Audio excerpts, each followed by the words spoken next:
नमस्कार, मैं हूं संतोष। सिटी न्यूज़ वन रीवा की सांध्यकालीन समाचार सेवा में आपका स्वागत है। प्रस्तुत हैं आज की मुख्य खबरें।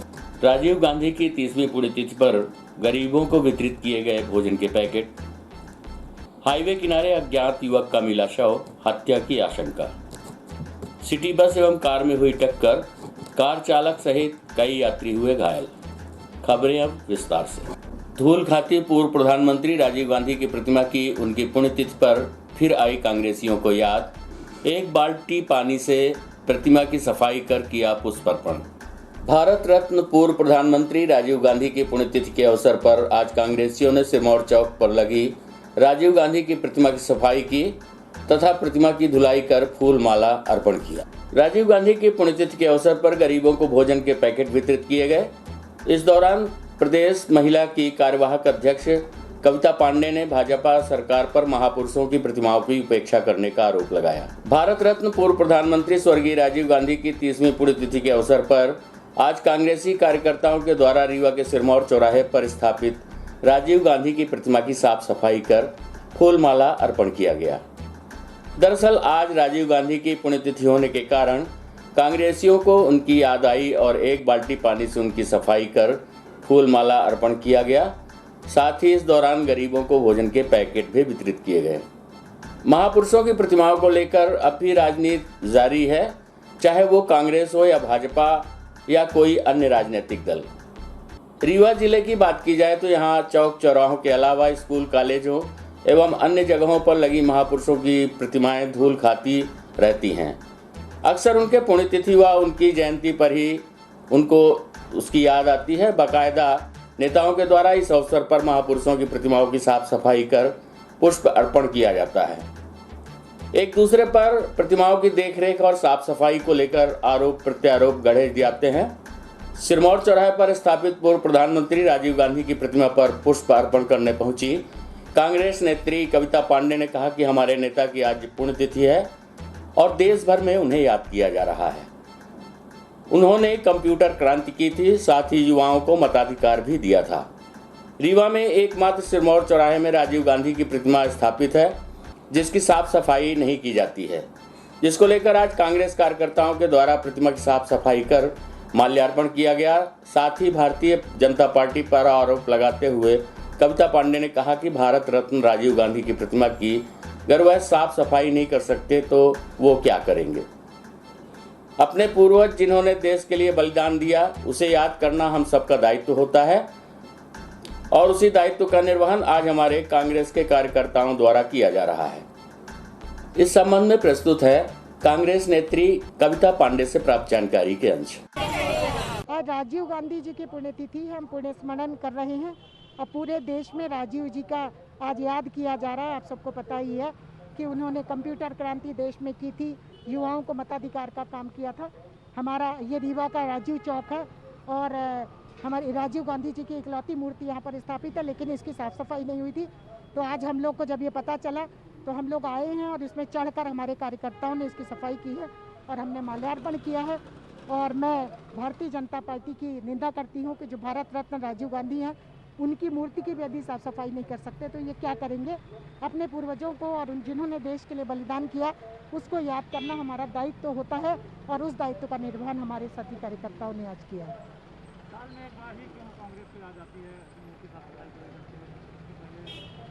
लगातार हम राजीव जी के ऋणी हैं कि उन्होंने देश के हमारे युवाओं को मताधिकार का अधिकार दिया। आज यदि कंप्यूटर क्रांति देश में हुई है तो उनके कारण हुई है और देश में यदि समग्र सूचना की क्रांति है वो भी उनके कारण हुए। तो हम 365 दिन याद करते हैं, लेकिन आज पुण्यतिथि का दिन है तो विशेष तौर पर हम याद करते हैं, उनको माल्यार्पण करते हैं। और मैं भारतीय जनता पार्टी सरकार की निंदा करती हूँ कि इकलौती मूर्ति की भी यदि भारत रत्न की भी सफाई आप नहीं कर सकते तो आखिर आपकी जिम्मेदारी क्या है और आप अपने पूर्वजों और जिनके कारण आज देश है उनको याद नहीं करते। रीवा मिर्जापुर रोड के किनारे पुलिया के नीचे अज्ञात व्यक्ति की मिली लाश। मौके पर पहुंचे एडिशनल एसपी विजय डाबर। हम आपको बता दें कि रीवा मिर्जापुर रोड के किनारे पुलिया के नीचे पन्नी डगडुआ रोड थाना मऊगंज में एक अज्ञात व्यक्ति की लाश, जिसकी उम्र 45 वर्ष के आसपास है, मिली है, जिसका हुलिया कद 5 फीट 5 इंच, आसमानी रंग का शर्ट व सफ़ेद बनियाइन, भूरे रंग की पैंट नीली स्लीपर पहने हुए है। वहीं एडिशनल एसपी विजय डावर ने मीडिया से बताया कि बॉडी की पहचान अभी तक नहीं हो पाई है और प्रथम दृष्टया ये हत्या का प्रयास लग रहा है। फिलहाल मामले की जांच की जा रही है। वहीं हम आपको बता दें कि घटना संदिग्ध लगने पर पुलिस द्वारा तत्काल एफएसएल टीम को बुलाया गया, जिसके बाद पहुंची टीम ने घटनास्थल का निरीक्षण किया एवं साक्ष्य जुटाने का प्रयास किया जा रहा है। इस दौरान पुलिस का कहना है कि प्रथम दृष्टया मामला हत्या का लग रहा है। फिलहाल पुलिस पोस्टमार्टम की रिपोर्ट के बाद ही स्थिति साफ होगी, जबकि मृतक अज्ञात है, जिसकी सूचना सभी थानों को भेज दी गई है। इस दौरान थाना प्रभारी, एसडीओपी एवं एडिशनल एसपी उपस्थित रहे। प्रस्तुत है एडिशनल एसपी विजय डावर से प्राप्त जानकारी के अंश। सर, प्रथम दृष्टया में ये क्या लगता है सर कि ये देखिए, सवेरे सवेरे खबर मिली थी डगडुआ के पास में नेशनल हाईवे जो है रीवा और इलाहाबाद के वाराणसी के बीच का जो रोड है, डगडुआ के पास में एक पुलिया है। यहाँ पर एक 45 से 50 साल के व्यक्ति की बॉडी पड़ी हुई ऐसी सूचना मिली थी। सूचना पर तत्काल एसडीओपी थाना प्रभारी के साथ हम स्पॉट पर पहुँचे हैं। प्रथम दृष्टया देखने पर ऐसा प्रतीत होता है कि यहाँ पर ये लाश को फेंका गया है। व्यक्ति की पहचान अभी सुनिश्चित नहीं हो पाई है। प्रयास कर रहे हैं कि आसपास के थानों में अगर कोई गुमशुदगी दर्ज है, जिसके आधार पर पता चल पाए कि ये व्यक्ति कौन था और यहाँ पर कैसे पहुँचा है या इसको यहाँ पर कोई कौन फेंक के गया है। प्रथम दृष्टया घटना संदिग्ध प्रतीत हो रही है। पीएम रिपोर्ट आने के पश्चात स्थिति स्पष्ट हो पाएगी। रीवा के समान थाना क्षेत्र अंतर्गत सिटी बस और कार में हुई जोरदार टक्कर, एक युवक हुआ गंभीर रूप से घायल। शहर के समान थाना क्षेत्रांतर्गत सिटी बस और कार में जोरदार टक्कर हुई, जिसमें एक कार सवार युवक को आई गंभीर चोटें। मौके पर पहुंची ट्रैफिक पुलिस ने एम्बुलेंस के माध्यम से घायल को पहुंचाया संजय गांधी अस्पताल।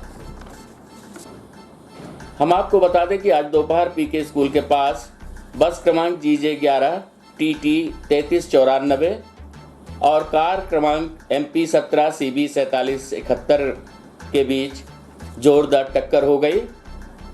प्रत्यक्षदर्शी यात्री द्वारा बताया गया कि हम लोग पुराने बस स्टैंड से नए बस स्टैंड जा रहे थे, तभी अचानक कार और बस में पीके स्कूल के सामने जोरदार टक्कर हो गई। टक्कर इतनी जोरदार थी कि कार के परखच्चे उड़ गए।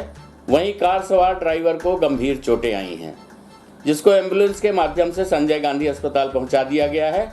वहीं इसी बीच एक यात्री का मोबाइल गुम हो गया, जिसे ढूंढने के लिए यात्री काफ़ी देर तक परेशान रहे और सामान थाना में शिकायत भी दर्ज करवा दी। वहीं हम आपको बता दें कि घटना के बाद वहां जाम की स्थिति निर्मित हो गई, जहां मौके पर पहुंची पुलिस ने घायलों को 108 की मदद से अस्पताल भिजवा दिया है। साथ ही आगे की कार्यवाही जारी है। इस संबंध में प्रस्तुत है एक झलकी सहित यात्री एवं उप निरीक्षक से प्राप्त जानकारी के अंश। क्या नाम है? मेरा नाम है लक्ष्मी तोमर। कहाँ से जा रही थी आप? मैं यही रीवा से ही जा रही थी डॉक्टर सुधांशु को दिखा करके। तो अचानक बस में वो हुआ, वो पैसा ले रहे थे टिकट हम लोगों से। अचानक धक्का लगा और जो मोबाइल जेब में डाली थी बच्ची के वो गिर गई। तो हम लोगों ने दूसरे सिटी बस पकड़ा। बस 5 मिनट हुए थे, मोबाइल जा रहा थी घंटी, फिर एक बंद हो गया। हम लोग वहाँ से लौट के आए, थोड़ी दूर गए थे, आधा किलोमीटर 1 किलोमीटर बस। ये गाड़ी कैसे एक्सीडेंट हो गई? ये पता नहीं, अचानक एक धक्का लगा। हम लोग तो अंदर थे, तो बाहर का सीन क्या जाने। तेज ज़्यादा नहीं थी, लेकिन हो गया, वो जैसे चलती वैसे थी, नॉर्मल। मोबाइल नहीं मिला अभी? मोबाइल अभी नहीं मिला, अभी 5 मिनट पहले बंद हुआ है। कौन सा मोबाइल है? ये कौन सा है? सैमसंग का शायद मोबाइल है। एक्सीडेंट हो गया है।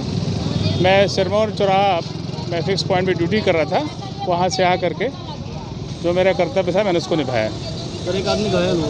जी हाँ, एक आदमी घायल हुआ है, उसको एम्बुलेंस से भिजवा दिया गया है हॉस्पिटल ट्रीटमेंट के लिए। जानकारी मिल पाई कहाँ से बस आ रही थी, कहाँ से गाड़ी आ रही थी? ये डेली रूटीन की बसें हैं जो सिटी बसें चलती हैं, और अभी जस्ट ये ट्रैफिक अपने सिरमौर पॉइंट से निकली थी।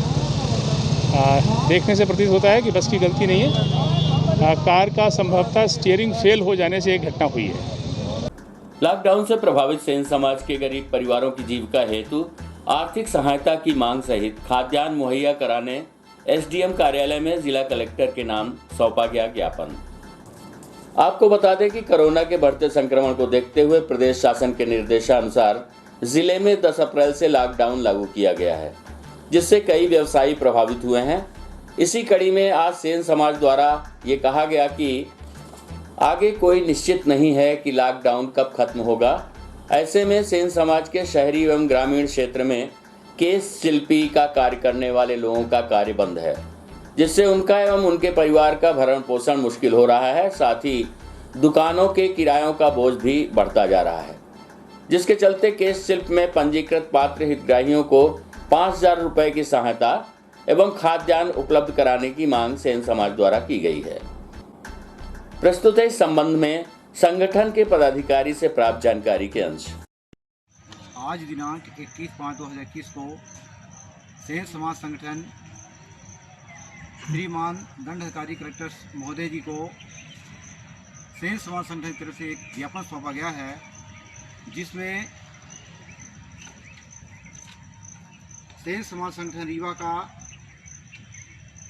जिला दंडाधिकारी रीवा द्वारा मध्य प्रदेश शासन से अपील की गई है कि सेन समाज के गरीब परिवारों की जीविका हेतु शासन के निर्देशानुसार केश शिल्पी योजना के तहत 5,000 रुपया या इससे ज़्यादा एवं पात्र परिवारों को खाद्यान्न मुहैया कराए जाने बाबत मध्य प्रदेश में पिछले वर्ष की भांति इस वर्ष भी 11 अप्रैल 2021 से कोरोना महामारी के कारण लॉकडाउन किया गया।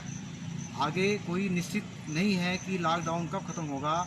ऐसे में सेन समाज के शहरी एवं ग्रामीण क्षेत्र में केश शिल्पी का कार्य करने वाले लोगों का कार्य बंद है, जिससे उनका भरण पोषण भी बंद है। दुकानों के किराए का बोझ बढ़ता जा रहा है। इस लॉकडाउन के कारण केश शिल्पी कार्य कब तक बंद रहेगा, यह कोई निश्चित नहीं दिखाई दे रहा। इस कारण से सेन समाज एवं केश शिल्पी परिवार भूखों मरने की कगार पे आ गया है। सेन समाज आपस में इतना भी कोई धनी आदमी नहीं है कि एक दूसरे की मदद कर सके।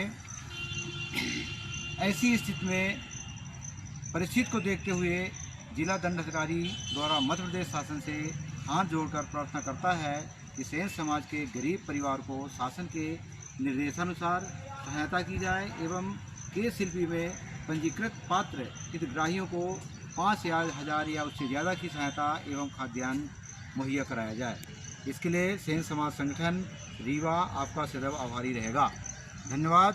अपीलकर्ता जिलाध्यक्ष सूबेदार रिटायर हरप्रसाद सेन, उपाध्यक्ष डॉक्टर RR सेन और उपाध्यक्ष श्री राजहर सेन, भूतपूर्व अध्यक्ष श्री दीनानाथ सेन, संगठन मंत्री श्री सुरेश सेन, कोषाध्यक्ष श्री रंगलाल सेन एवं समस्त कार्यकारिणी सदस्य नथुलाल सेन, राम नरेश सेन, अमित सेन, मुरली सेन, दिलीप सेन, पुष्पेन सेन, विजय सेन, ज्योति सेन, पंकज सेन आदि लोगों ने सेन समाज के लोगों के लिए शासन से मांग की है। कोई व्यक्ति भूखा न रहे, इसलिए युवाओं ने आगे बढ़ाए मदद के हाथ। एक ओर जहां सारी जनता कोरोना वायरस के चलते अपने अपने घरों में है, वहीं दूसरी ओर जिले के कुछ युवाओं द्वारा घर से बाहर निकलकर बिना डरे लोगों को जरूरत का सामान पहुंचाने का कार्य किया जा रहा है। कोरोना वायरस के बढ़ते संक्रमण के चलते लोगों को जागरूक करने के साथ ही जरूरतमंदों तक मदद पहुंचाने वालों की फहरिस्त कितनी भी लंबी हो, मगर किसी भी दौड़ में जब तक युवाओं का साथ नहीं मिलता, कार्य अधूरा सा लगता है, क्योंकि युवा ही है जो आने वाले समय में देश को नई दिशा दे सकते हैं। ऐसे में इस संकट काल में लोगों का मसीहा बन युवाओं की एक टोली ने मिसाल पेश की है। ये युवा जिले के गांव-गांव और शहर का भ्रमण कर रहे हैं, जिसके बाद इन युवाओं के द्वारा जरूरतमंद लोगों की मदद के लिए अपने हाथ आगे बढ़ाए जा रहे हैं, जिसमें गरीब बेसहारा व्यक्ति को इन युवाओं के द्वारा खाद्यान्न सामग्री वितरित की जाती है तथा ये युवा किसी को कच्चे राशन का पैकेट तो कहीं भोजन के पके हुए पैकेट वितरित कर रहे हैं और लोगों का पेट भर रहे हैं। आपको बता दें कि युवाओं ने ये ठाना है कि रीवा जिले में जनता कर्फ्यू जब तक लगा है तब तक कोई व्यक्ति भूखा न सोए। जब से कर्फ्यू लगा है तब से ये युवा अपनी जान की परवाह किए बिना लोगों तक भोजन पहुंचाने का कार्य कर रहे हैं। इसके साथ ही बघेली कलाकार राज द्विवेदी ने बताया कि हमारे द्वारा रीवा जिले के 45 वार्डों में भोजन बांटने का कार्य चल रहा है। साथ ही मास्क वितरण, पुलिस के साथ रोको टोको अभियान में सम्मिलित होना, इसके साथ ही कोरोना संक्रमित व्यक्ति के घर में सैनिटाइजर का छिड़काव जैसे कार्य किए जा रहे हैं। कुछ दिन पहले राज की कोविड रिपोर्ट पॉजिटिव आने के बाद वे होम आइसोलेशन में थे, लेकिन तब भी ये कार्य रुका नहीं, चलता रहा। इसके साथ ही राज्य ने युवाओं से आग्रह किया है कि सारे 18 वर्ष से अधिक के लोग वैक्सीन जरूर लगवाएं। और यदि आपके घर के आसपास ऐसे परिवार हैं जो भोजन नहीं कर पा रहे हैं, तो ऐसे लोगों की सूचना हमें भेज दें। इन युवाओं की टोली में निशांत पांडे, प्रमोद पटेल, राजेश केवट, नीतीश पटेल और सौरभ शामिल हैं। आइए सुनते हैं इस संबंध में बघेली कलाकार राज द्विवेदी से प्राप्त जानकारी के अंश। सैनिटाइज वगैरह वहाँ से कब से ये चालू किए हैं, कैसे? ये जब से रीवा में जनता कर्फ्यू लगा है तब से, जैसे कई युवा ऐसे भी हैं कि कई घर में डर के छुपे हुए हैं, लेकिन हम लोगों ने ये ठाना है कि जब तक लॉकडाउन लगा रहेगा तब तक हमारे रीवा में कोई भूखा नहीं मरेगा। तो हम लोगों ने, जितने भर हमारे युवा साथी हैं, सभी ने हमने ये ठाना। और बीच में हम अभी कोरोना पॉजिटिव भी हो गए थे, उसके दरमियान हमारे जितने साथी थे सब ने काफ़ी मशक्क़त की, सबको भोजन वितरित कराया, और जिसके पास मास्क नहीं था उसे मास्क दिया।